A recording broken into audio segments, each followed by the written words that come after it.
ప్రార్థన ప్రారంభ ప్రార్థన నుండి మాట వింటున్న ఆరాధన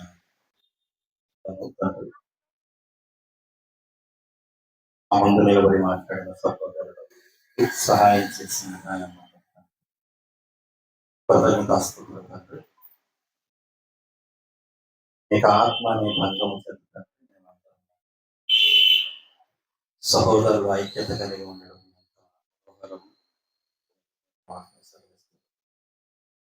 రైతుగా తండ్రి మీకు వాక్యము ద్వారా ఐక్యత కలిగి జీవించడానికి కృప చూపించారు. రక్షణను బట్టి ఆ రక్షణ ద్వారా మీరు మాకు అనుగ్రహించారు. పరిశుద్ధాత్మను బట్టి తండ్రి స్థితిస్తున్నాం. పరిశుద్ధాత్మ ద్వారా నేను జీవించాలని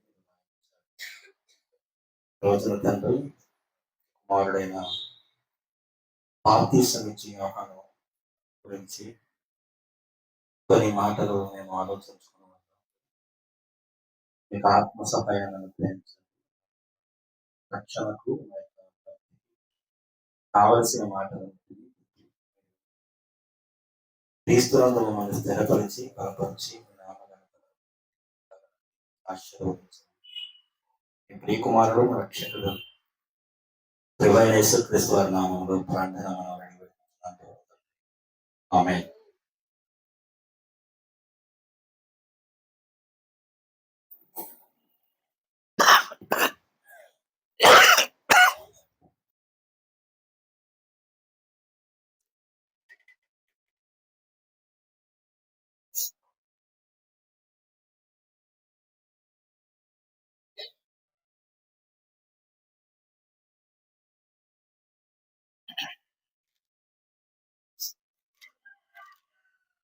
లూకా సువార్త మొట్టమొదటి అధ్యాయం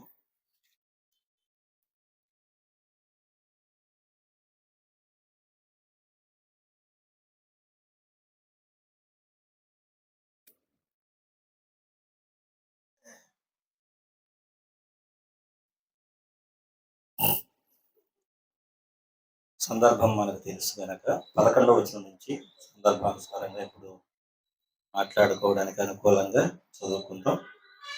11వ వచనం నుంచి చదువుదాం.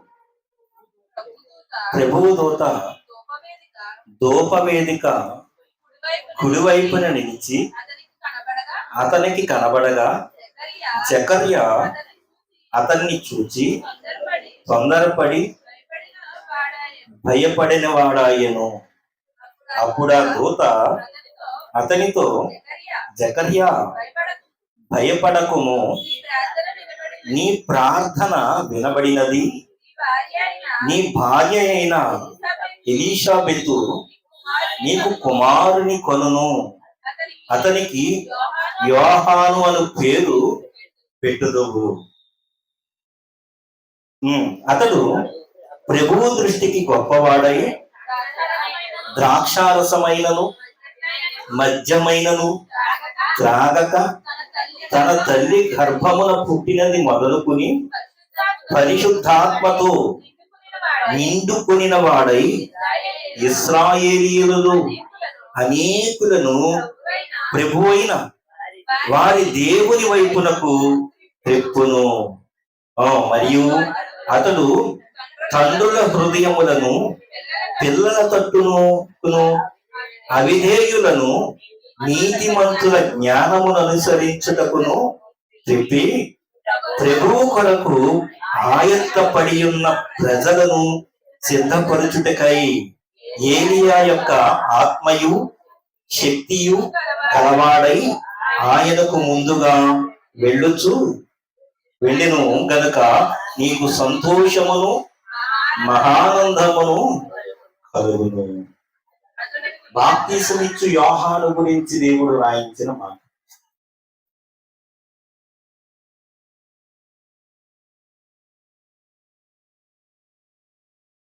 బాప్తిసమిచ్చే యోహాను. అసలు ఈ యోహాను పేరు పెట్టబడింది, ఏమని పేరు పెట్టబడింది? యోహాను అని పేరు పెట్టారు. అది దేవుడే నియమించాడు. మరి బాప్తిసం ఇచ్చి యోహాన్ అని ఎలా వచ్చింది దీనికి పేరు? పెట్టబడిన పేరేమిటి? యోహాను. బాప్తీసం ఇచ్చి యోహాను అనే పేరు వచ్చింది. దానికి రావడానికి గల కారణాన్ని మనం ఆలోచన చేస్తే, మరి యేసుక్రీస్తు ప్రభువు వారు కూడా బాప్తీసం ఇచ్చినట్లుగా చూస్తూ ఉన్నాం. తర్వాత పేతురు గారు, మరి శిష్యుల్లో ఉన్న యోహాను గారు, శిష్య బృందం కూడా బాప్తీసం ఇచ్చినట్లుగా మనం చూస్తూ ఉన్నాం. మారు మనసు పొందిన ప్రతి ఒక్కరిని దేవుని రాజ్యంలో చేర్చడానికి మొట్టమొదటి ఘట్టం ఏమిటి అంటే బాప్తిస్మము. ప్రభువు మార్గము సరళము చేయడానికి ఈయన దేవుడు నియమించాడుట.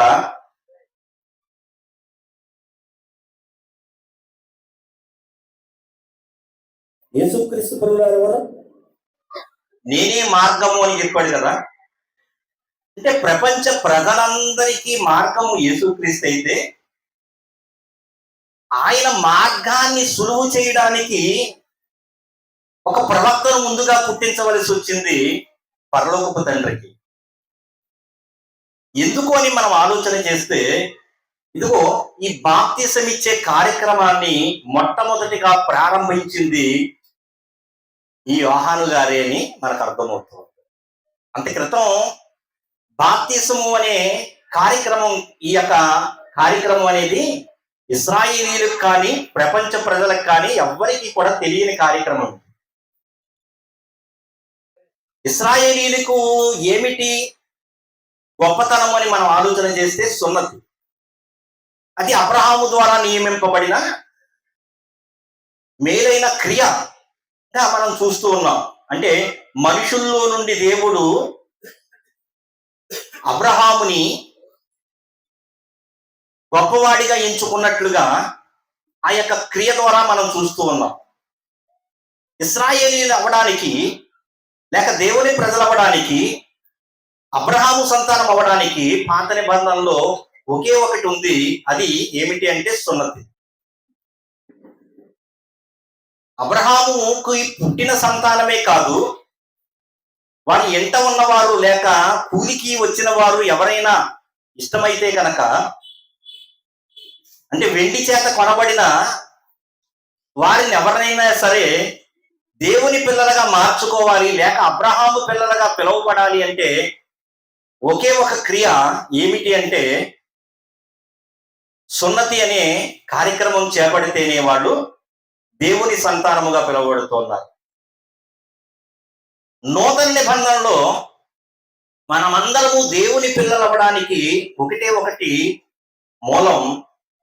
దేవుడు యేసుక్రీస్తు యందు విశ్వాసం ఉంచి బాప్తీసం తీసుకోవడంతోనే పరిశుద్ధాత్మ అనే వరం పొందుకుని దేవుని రాజ్యంలో చేరుతూ ఉన్నాం. అవునండి. అంటే అబ్రహాము సంతానముగా చేర్చబడడానికి సున్నతి అనేది ఎలా ఉందో పాత నిబంధనలో, ఈ క్రొత్త నిబంధనలో యేసుక్రీస్తు ద్వారా దేవునికి కుమారులు అవ్వడానికి, దేవుని రాజ్యంలో చేరడానికి, దేవుని ప్రజలుగా ఉండడానికి ఉన్న ఒకే ఒక అర్హత ఏమిటి అంటే యేసుక్రీస్తుని విశ్వసించి మారు మనసు పొంది బాప్తిసం తీసుకుని దేవుని రాజ్యంలో చేరడం, దేవుని ప్రజలుగా మారడం. చాలా మంది క్రిస్మస్ రాగానే మనం చూస్తూ ఉంటాం. మత్తయి సువార్తలో మనం చూస్తే కనుక యేసుక్రీస్తుని అన్వేషిస్తూ యూదులకి రాజుగా పుట్టినవాడు ఎక్కడ అని ఒక 2 సంవత్సరములు ప్రయాణం చేసి విలువైన వస్తువులను తీసుకుని వచ్చి ఆ యేసుక్రీస్తుకి సమర్పించి, ఏమేమి సమర్పించారు యేసుక్రీస్తుకి? బంగారము, గోళము, సాంబ్రాణి. అంటే చాలా గొప్ప విలువైన వస్తువులు. ఒక రాజుకి సమర్పించవలసిన వస్తువులను వారు సమర్పించారు. కానీ వారు దేవుని పిల్లలు అవ్వడానికి ఒకటి సమర్పించుకోవాలి.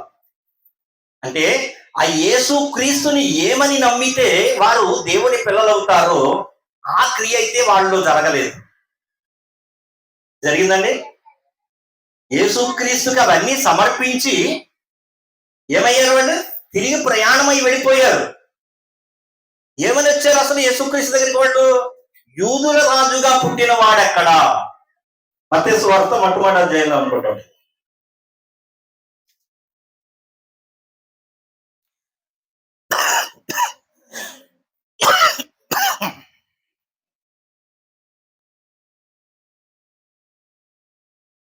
రెండో అధ్యాయం మొట్టమొదటి వచ్చిన నుంచి చదువుకుంటాం.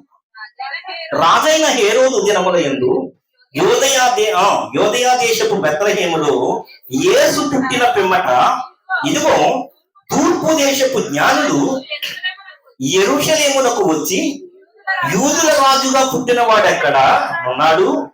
తూర్పు దిక్కున మేము ఆయన నక్షత్రము చూచి ఆయనను పూజింప వచ్చితిమని చెప్పిరి. ఎందుకు వచ్చారట వాళ్ళు? పూజించడానికి వచ్చారు. యూదుల రాజని గ్రహించుకున్నారు, పూజించడానికి వచ్చారు. 2 సంవత్సరముల వ్యవధిని అంటే కాలాన్ని వాళ్ళు దేవుని కొరకు ప్రయాసపడి ఆ నక్షత్రం చూపించిన మార్గము గుండా యేసు క్రీస్తు దగ్గరకు వచ్చి ఆయనను పూజించడానికి వచ్చారట. ఈరోజున యేసు క్రీస్తుని చాలా మంది దేవుడిగా ఆరాధిస్తూ ఉన్నారు, పూజిస్తూ ఉన్నారు. కానీ వారు ఏమి చేయట్లేదంటే ఇలాగే ఈ తూర్పు దేశపు జ్ఞానుల్లాగే వారికి ఉన్న వస్తువుల్లో నుండి కొన్నిటిని సమర్పిస్తూ ఉన్నారు, క్రీస్తుకి ఇస్తూ ఉన్నారు. కానీ వారి హృదయాలను మాత్రం వారి తట్టు యేసుక్రీస్తు తట్టు తిప్పడం లేదు. హృదయాన్ని దేవుడు అడుగుతున్నాడని వారు అనుకోవడం లేదు. ప్రియమైన వారు, ఇదిగో ఇక్కడ చూద్దాం. వారు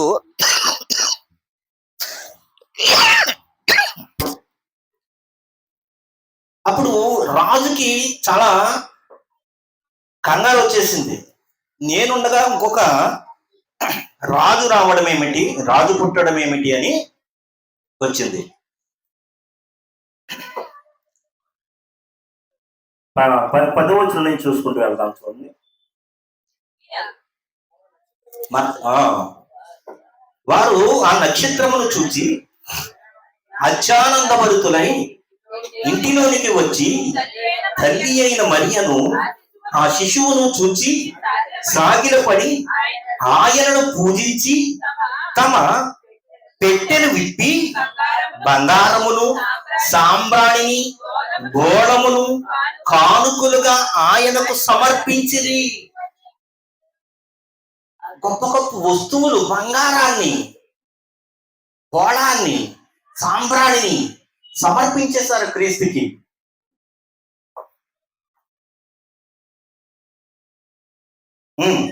సమర్పించి ఏం చేశారు చూడండి.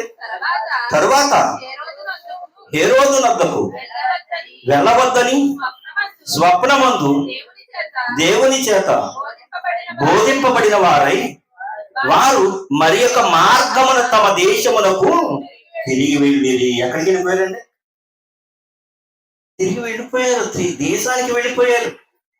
మళ్ళీ క్రీస్తు దగ్గరకు వచ్చి వాళ్ళు యేసుక్రీస్తుని దేవుని కుమారుడుగా అంగీకరించినట్టు కానీ, బాప్తీసం తీసుకున్నట్టు కానీ, రక్షణ పొందినట్టు కానీ లేదు. రోజున చాలా మంది అన్యజనులు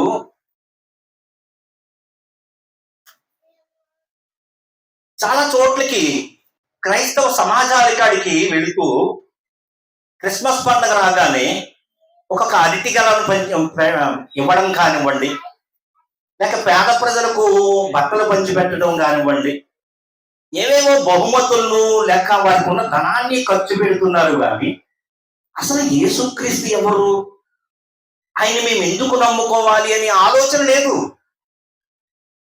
ఆ రోజున జ్ఞానులుగా పిలువబడ్డారు అంటే యేసుక్రీస్తును అంగీకరించారని జ్ఞానులు కాదు వారు. అలాంటి జ్ఞానులు కాదు వారు. నక్షత్రమును చూచి వారు యేసుక్రీస్తును చూడడానికి వచ్చిన జ్ఞానులు. అంటే నక్షత్రాన్ని చూడడం అంటే వాడు ఎలాంటి జ్ఞానులు అంటే, లోకంలో చూడండి సిద్ధాంతులు ఉంటారు కదండి, అంటే పంచాంగం రాస్తారు. అంటే ఈ ఒక సూర్యుడు, చంద్రుడు, నక్షత్రాల్లో, గ్రహాల్లో మార్పులు ఏమొస్తున్నాయి, ఎప్పుడు గ్రహణం పడుతుంది, ఎప్పుడు గ్రహణం విడుస్తుంది, ఇవన్నీ చెబుతుంటారు కదా. వాళ్ళని లోకంలో ఏమంటారంటే జ్ఞానులే అంటారు. అంటే ఈ తూర్పు దేశపు జ్ఞానులు ఎవరు అని మనం ఆలోచన చేస్తే లోక జ్ఞానులు, ప్రియమైన వాళ్ళు. యేసుక్రీస్తుని నిజంగా దేవుని కుమారుడిగా తెలుసుకున్నవారు కాదు, యూదుల రాజుగా పుట్టాడు. అంటే గొప్ప వ్యక్తి పుట్టాడు. ఒక నక్షత్రం ఆకాశంలో వెలసింది అంటే ఒక గొప్ప వ్యక్తి పుట్టాడు అని వాడికి అర్థమైంది అన్నమాట నక్షత్రాన్ని. అలాగ వారు జ్ఞానులు కానీ యేసుక్రీస్తుని అంగీకరించిన జ్ఞానులు కాదంట.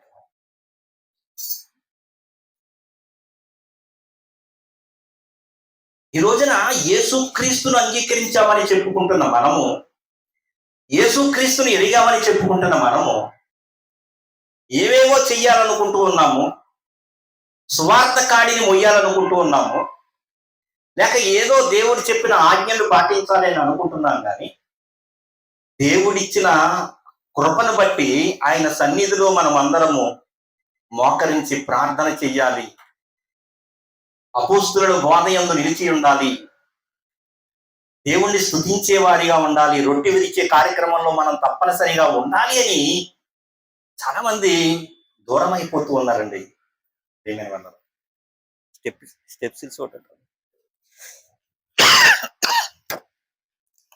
దూరం అయిపోతూ ఉన్నారు ప్రియమైన వాళ్ళ. ఇవన్నీ జరగాలి అంటే మనలో ఉన్న ఆత్మను మనం ఎప్పుడైతే గ్రహించుకోగలుగుతామో అప్పుడే దేవుడి కొరకు జీవించగలుగుతామని నేను చాలా రోజుల నుంచి బోధిస్తూ ఉన్నాను. గ్రహించండి, వాక్యాన్ని గ్రహించండి.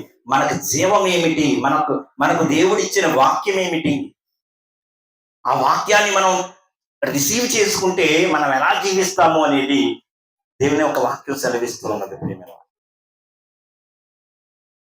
సెలవిస్తూ ఉంది.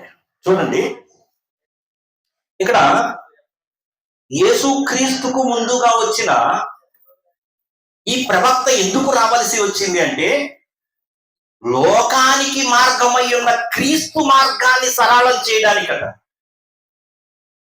అంటే యేసుక్రీస్తే మొట్టమొదటిగా ఈ యొక్క బాప్తిసం కార్యక్రమాన్ని చేపడితే వాళ్ళు అంగీకరించకపోయి ఉండేవారు. ఒక ప్రవక్తగా యోహానును వారు గుర్తించారు. వారి దగ్గరికి సమాచారాన్ని పంపించి నువ్వు ఏలియవా ఎవరు అని చెప్పి యోహాను దగ్గరికి కూడా సమాచారాన్ని పంపించారు శాస్త్రులు, పరిసయ్యులు, ప్రియమైన వారు.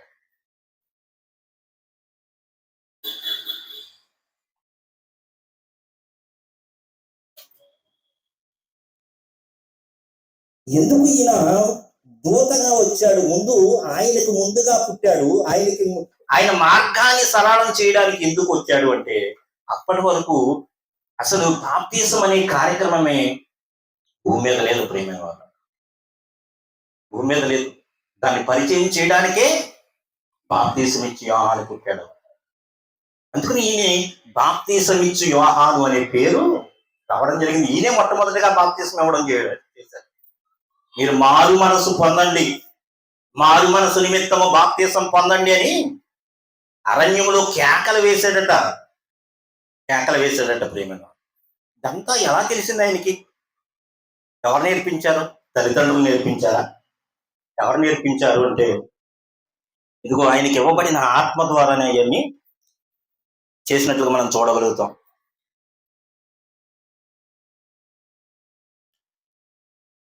ఎప్పటి నుంచి ఆయనకి పరిశుద్ధాత్మ ఇవ్వబడింది అనేది మనం చూడగలిగితే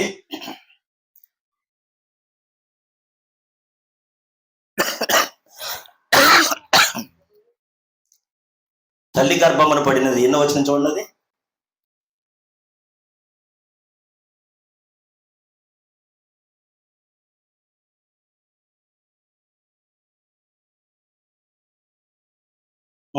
అది 16వ వచనం చూడండి. లోకాల సువార్త మొట్టమొదటి అధ్యాయం 16వ వచనం. అతడు ప్రభువు దృష్టికి గొప్పవాడై ద్రాక్షారసమైనను మద్యమైనను త్రాగక తన తల్లి గర్భమున పుట్టినది మొదలుకొని పరిశుద్ధాత్మతో ఎప్పుడు నిండుకున్నాడండి ఈయన పరిశుద్ధాత్మని? తల్లి గర్భమున పుట్టినది అంటే ప్రసవించినప్పుడు కాదండి. యోహాను ఈ లోకంలోనికి ప్రసవ దినములు పూర్తయిన తర్వాత కాదు ఆయనకి ఇక పరిశుద్ధాత్మని ఇచ్చింది దేవుడు. తల్లి గర్భమున పడినది మొదలుకొని అంటున్నాడు. ఒక మనిషి పుట్టుక అంటే లోకం ఎప్పుడు ఆలోచిస్తుందంటే బర్త్డే ఎప్పుడని బ్రదర్ అని అడిగామని ఎవరినైనా భూమి మీదకి వచ్చిన డేట్ ని ఫిక్స్ చేసుకుంటాం మనం. కానీ దేవుడు ఎప్పుడు ఆలోచన చేస్తాడో తెలుసా? తల్లి గర్భములోనికి ఒక శుక్ర కణంగా ఎప్పుడైతే దేవుడు పంపిస్తాడో అప్పటి నుండి జీవం కలిగి ఉంటేనే భూమి మీద వస్తాడు. అందుకని యేసుక్రీస్తుకి పుట్టినరోజు ఉందా అని చెప్పేసి గొప్పగా అడుగుతున్నారు చాలా మంది. అసలు ఏ ఒక్కడికి పుట్టినరోజు గురించి తెలియదు.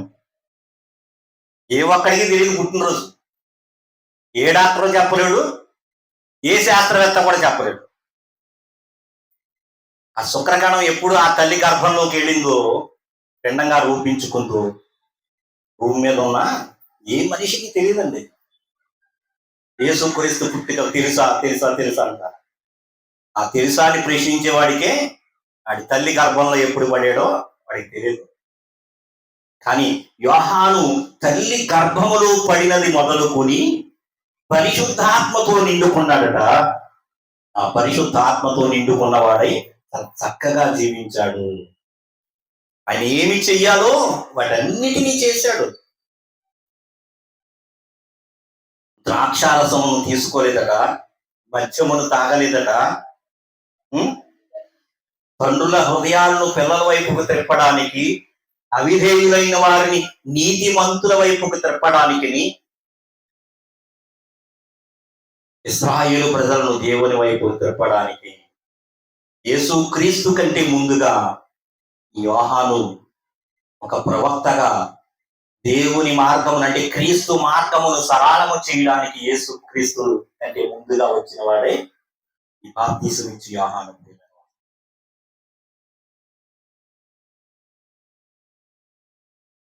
ఆ యొక్క పరిశుద్ధాత్మను పొందుకున్నాడని చెబుతున్నాడు. తన తల్లి గర్భమున పుట్టినది మొదలుకొని పరిశుద్ధాత్మతో నిండుకొని వాడై ఇశ్రాయేలీయుల్లో అనేకులను ప్రభు వైపునకు దేవుని వైపునకు త్రిప్పును. ప్రియమైన వాళ్ళ ఎవరు దేవునిలోనికి రావాలో సంకల్పం ఉంటేనే వస్తారు. వాళ్ళకి సువార్త చేస్తే వారు తప్పనిసరిగా దేవుని వైపు తిరుగుతారు. ఇవన్నీ జరగాలి అంటే మనం నీతిగా జీవించాలి అన్నా, దేవుని సువార్త లేక దేవుని పని చెయ్యాలి అన్నా నీలో జరగవలసిన కార్యం ఒకటి ఉంది. పరిశుద్ధాత్ముడు ఉన్నాడని ముందు నువ్వు నమ్మాలి. నమ్మినప్పుడే నువ్వు ఆ కార్యాలు చేయగలుగుతావు. చూద్దాం. ఇప్పుడు యోహాను గారు తల్లి గర్భంలో పడినప్పటి నుంచి ఆయనకి సహాయకుడిగా ఉన్నాడు పరిశుద్ధాత్ముడు. మరి మనకి ఎప్పటి నుంచి వస్తున్నాడు పరిశుద్ధాత్ముడు? బాప్తిసం తీసుకుని పేతురు గారు అపొస్తలుల కార్యాలు 2వ అధ్యాయంలో చూస్తున్నాం కదా. ప్రతి ఒక్కడు యేసుక్రీస్తు నామమున బాప్తిసం తీసుకోండి, అప్పుడు పరిశుద్ధాత్మ అనే వరమును పొందుకుంటారు అని చెప్తున్నాడు కదా. మన గురించి చూద్దాం. అపొస్తలుల కార్యములు 2వ అధ్యాయం పేతురు గారు చెబుతున్నారు.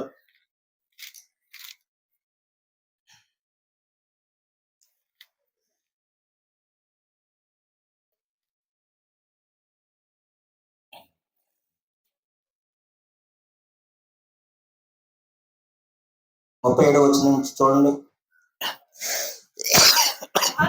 వారు అంటే అప్పటి వరకు పేతురు గారు ప్రసంగాన్ని చేశాడు ఇశ్రాయేలీయులకి, యూదులకు ప్రసంగం చేసినప్పుడు వారు ఈ మాట విని హృదయములో నొచ్చుకుని, సహోదరులారా మేమేమి చేతుమని పేతురును కర్మ అపోస్తులను అడుగుగా, పేతురు మీరు మారు మనస్సు పొంది పాప క్షమాపణ నిమిత్తము ప్రతివాడు యేసుక్రీస్తు నామమున బాప్తిసం పొందుడి, అప్పుడు మీరు పరిశుద్ధాత్మను వరము పొందుదు. ఎలా వస్తున్నాడు క్రైస్తవుడికి పరిశుద్ధాత్ముడు? వరముగా, కృపగా, కృపాధారగా దేవుడు అనుగ్రహిస్తున్నాడు. ఎప్పుడట? యేసు క్రీస్తుని అంగీకరించి,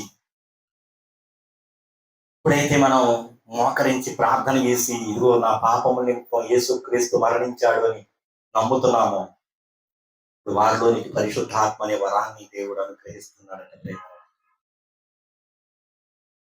అనుగ్రహిస్తున్నాడు. ఎందుకు వస్తాడు ఆయన? మనలోనికి ఎందుకు వచ్చాడు? పరలోకంలో ఏమన్నా పని లేక వచ్చాడా ఆయన? దేనికి ఇవ్వబడ్డాడు మనకంటే, ఒక నాయకుడిని లేక ఒక సమాధానకర్తను దేవుడు వారి ప్రజలకు ఎందుకు ఇస్తాడు అంటే, వారి విశ్వాసంలో వారిని బలపరచడానికి, వారి ప్రయాణంలో వారికి సహాయాన్ని చేయడానికి, వారికి తెలియని విషయాలు ఏమైనా ఉంటే వారికి నేర్పించడానికి, ప్రతి దానికి మనల్ని సర్వసత్యములోనికి యేసుక్రీస్తు భూమి మీద ఉన్నప్పుడు అని చెప్పాడు. ఏమని చెప్పాడు? పరిశుద్ధాత్మ వచ్చినప్పుడు మీకు సమస్తమును నేర్పిస్తాడని చెప్పాడు. సర్వసత్యములోనికి నడిపిస్తాడని చెప్పాడు కదా. చాలా మంది ఈ రోజున క్రైస్తవులుగా మారిన తర్వాత క్రీస్తును వెంబడిస్తూ వారి భక్తి జీవితాన్ని కొనసాగిస్తూ మేము పరలోకం వెళతామా అనే ఆలోచనలో చాలా మంది బాధపడుతూ ఉన్నారు. వెళ్ళగలమా లేదా, మేము చేస్తున్న భక్తి సరైనదా కాదా, మేము పవిత్రంగానే ఉన్నామా లేదా అని ఆలోచనలు చాలా మందికి వెంటాడుతూ ఉన్నాయి.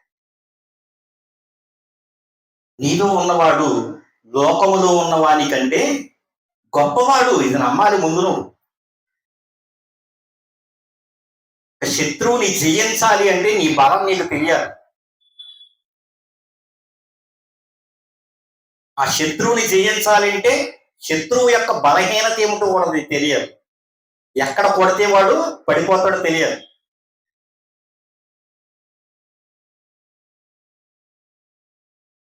పులి కంటే వేగంగా పరిగెడుతుందట జింక. అవునండి, జింక వేగం ఎక్కువట. 60-70 కిలోమీటర్ల వేగంతో పరిగెత్తగలదండి జింక. పులి ఒక 50 కిలోమీటర్లు, అంటే దానికన్నా స్పీడ్ తక్కువే పరిగెడుతుంది. కానీ పులి పంజాకి ఆ జింక దొరికిపోవడానికి గల కారణం ఏంటో తెలుసండి? అటుమాటు వెనక్కి చూసుకుంటూ ఉండదు.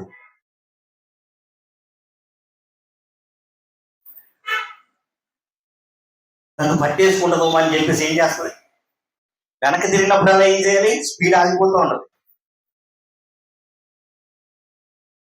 అలాగే క్రైస్తవులు కూడా అసలు మన గోల్ ఏమిటి, మనం రీచ్ అవ్వాల్సింది ఎక్కడికి, మనల్ని ఎక్కడికి నడిపిస్తానన్నాడు దేవుడు అని ఆలోచన లేకుండా, అపవాది నన్ను పడగొట్టేస్తాడు అనే ఆలోచనతో పిరికి పందల్లా వెనక్కి చూస్తూ ఉంటే గనక వాడు నీలో ఉన్న వీక్నెస్ కి ఏది కారణమో చూసి తప్పనిసరిగా గురి చూసి కొట్టేస్తాడు.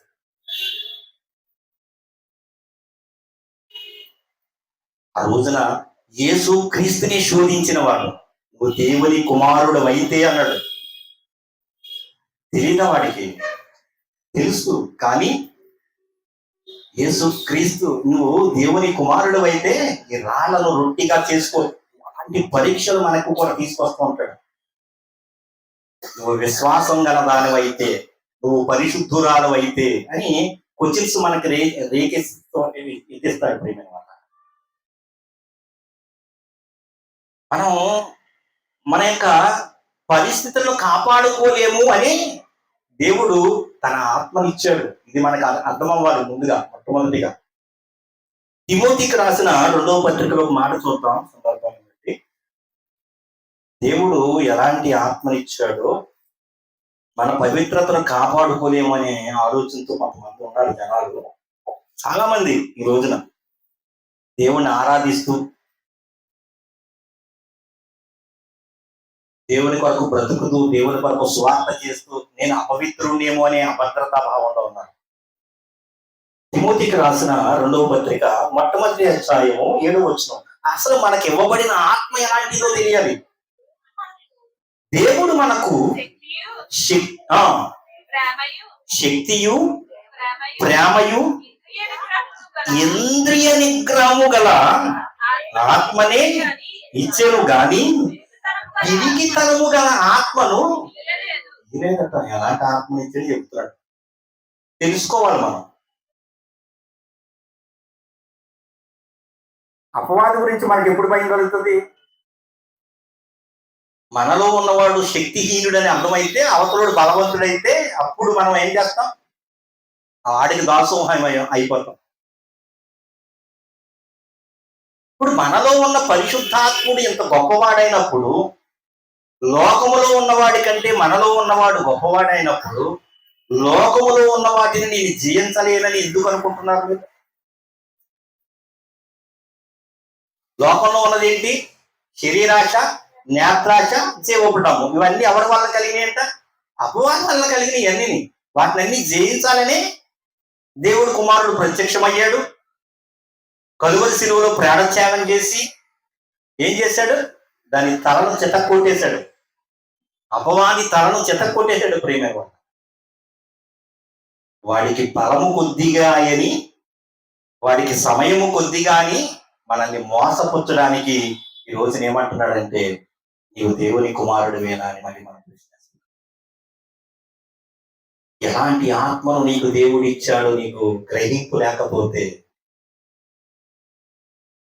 ఒక జింక వెనక్కు చూసుకుంటూ పరిగెడితే గనక ఎలాగైతే పులి పంజాకు బలైపోవలసి వస్తుందో, క్రైస్తవుడు విశ్వాసం లేనివాడైతే గనక, దేవుడు అనుగ్రహించిన పరిశుద్ధ ఆత్మ శక్తిని గ్రహించుకోకపోతే గనక, అపవాది మనల్ని తంత్రం వంటి ప్రియమైన వాళ్ళు అనమాట చేయించలేడు. కానీ వాడు ఏం చేస్తాడంటే కుయుక్తితో మనల్ని భ్రష్టులుగా చేసేయడానికి చూస్తున్నాడు.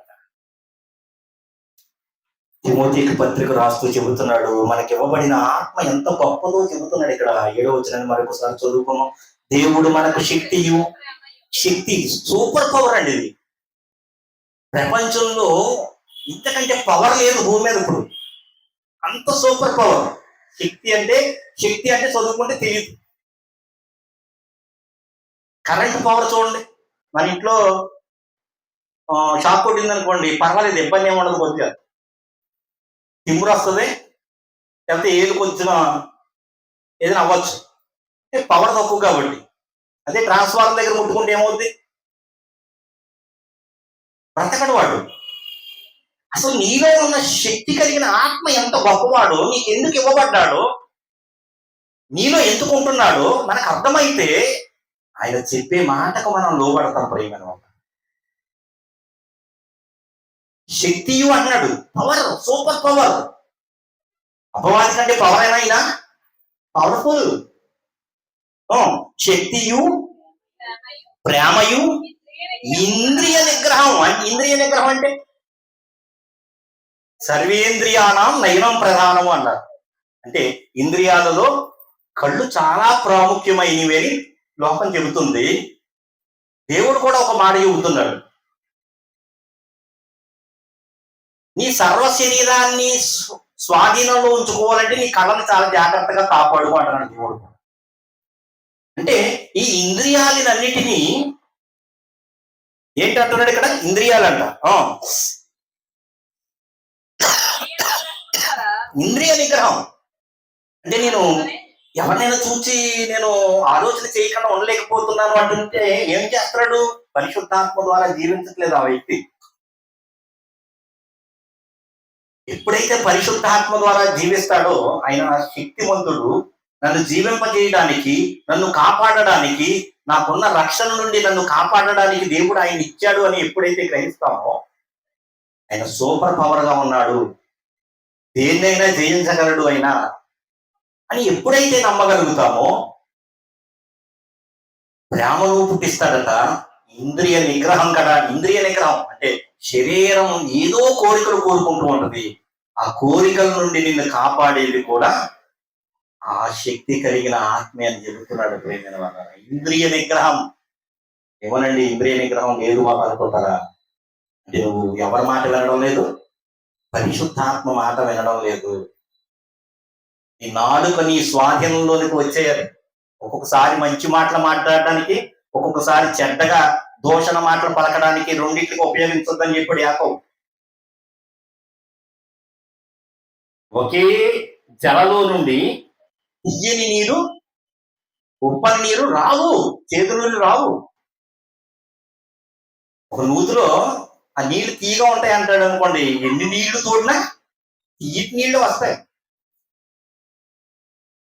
అప్పుడప్పుడు చేదు నీళ్ళు వస్తున్నాయంటే, అంటే అప్పుడప్పుడు మన నోటి వెంబడి బూతులు వస్తున్నాయంటే, దేవుడికి నచ్చని మాటలు వస్తున్నాయంటే ఏంటి కారణం? నీలో పరిశుద్ధాత్మను నువ్వు అంగీకరించడం లేదు, నీలో ఉన్న పరిశుద్ధాత్మ ద్వారా నువ్వు జీవించడం లేదు. ఆయన నీలో ఉన్నందుకు ఆయన ఏం చేస్తాడంటే బాధపడుతూ ఉంటాడు. ప్రేమ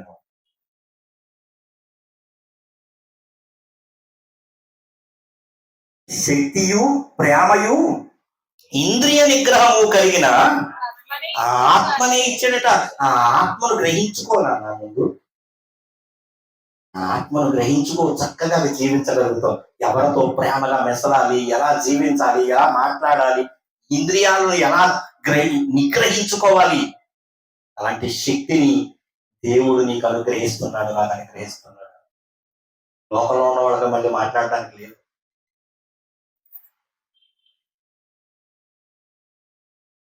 లోకంలో ఉన్నవాడు అసలు తప్పు చేయడానికి కారణం ఏంటి? పీతర్ గారు మాట్లాడుతున్నాడు చూడండి, అపోస్తల కార్యాలు 10వ అధ్యాయం. మనం వాటిని ఎదిరించడానికి, వాటిని చేయకుండా ఉండడానికి కారణం అసలు లోకంలో ఎవరి చేత పీడింపబడుతున్నాడు, ఒకడు మందు తాగుతున్నాడు మానలేకపోతున్నాడు అంటే కారణం ఏంటి? ఒకడు వ్యభిచారం చేస్తున్నాడు మానలేకపోతున్నాడు అంటే కారణం ఏంటి? అపోస్తల కార్యముల గ్రంథం 10వ అధ్యాయం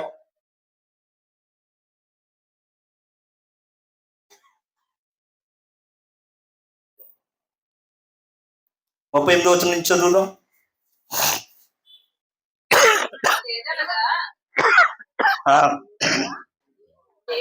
అదేదనగా దేవుడు నజరేయుడైన యేసును పరిశుద్ధాత్మతోను శక్తితోను అభిషేకించెనను నదియే. దేవుడు ఆయనకు తోడై ఉండెను గనుక ఆయన మేలు చేయుచు అపవాది చేత పీడింపబడిన వారందరినీ, ఎవరట వీళ్ళందరూ? యేసుక్రీస్తు లోకంలోకి వచ్చి స్వస్థపరిచిన వాళ్ళందరూ ఎవరు? అపవాది చేత పీడింపబడుతున్నాడు ప్రతి వ్యక్తి. మందు తాగడానికి కారణం, వ్యభిచరించడానికి కారణం, పాపేచ్ఛలు కలగడానికి కారణం, దేవుని పిల్లలను దేవునికి కాకుండా చేయడానికి కారణం ఎవరు అంటే, ఒకడు కంకణం కట్టుకున్నాడు ఒక రోజున. అపవాది దేవుని పిల్లలందరినూ అపవిత్రులుగా చేసి వాడు వెళ్ళిపోయే లోకానికి తీసుకువెళ్ళిపోవాలని కంకణం కట్టుకున్నాడు. ప్రియమైన వాడు అదే చెబుతున్నాడు ఇక్కడ. అపవాది చేత కింద ఇచ్చాడు చూడండి. అపవాది అంటే ఎవరు? సాతాను. పీడింపబడిన వారందరినీ స్వస్థపరచుచు సంచరించుచుండెను. ఆయన యోదయ దేశమందును యెరూషలేమందును చేసిన వాటన్నింటికి మేము సాక్షులము. ఆయనను వారు మ్రానును వేలాడదీసి చంపిరి. దేవుడు ఆయనను 3వ దినమున లేపి ప్రజలందరికీ కాక దేవుని చేత ముందుగా ఏర్పరచబడిన వారికి సాక్షులకే, అనగా ఆయన మృతుల్లో నుండి తెచ్చిన తరువాత ఆయనతో కూడా అన్న ప్రాణములు పుచ్చుకున్న మాకే ఆయన ప్రత్యక్షముగా కనబడినట్లు అనుగ్రహించెను. అంటే ఒక వ్యక్తి లోకంలో పాడైపోతున్నాడంటే కారణం ఎవరు? అపవాది. ప్రియమైన వాడు యేసుక్రీస్తు దగ్గరకు వచ్చి యేసుక్రీస్తు నమ్ముకుని పరిశుద్ధాత్మను పొందుకున్న తర్వాత కూడా లోకంలోనే జీవిస్తున్నాడంటే అర్థం ఏంటి? పరిశుద్ధాత్మ మాట వాడు వినడం లేదని అర్థం. పరిశుద్ధాత్మను గెలిచే అవకాశం ఉందా మనకి? ఎందుకంటే సూపర్ పవర్ అయిన ఆత్మను మనకి ఇచ్చాడు దేవుడు. ఇంద్రియ నిగ్రహం కలిగిన ఆత్మని ఇచ్చాడు. ఏమోనండి, నేను ఆపుకోలేకపోతున్నాను, సిగరెట్ కాల్చలేకుండా ఉండలేకపోతున్నాను. ఎవరికి కాల్చి ఉండొచ్చు. అపవాది చేతిలో ఉన్నావు, పీడింపబడుతున్నావు. అపవాది చేతిలో నుంచి నిన్ను దేవుడు విడిపించాడు.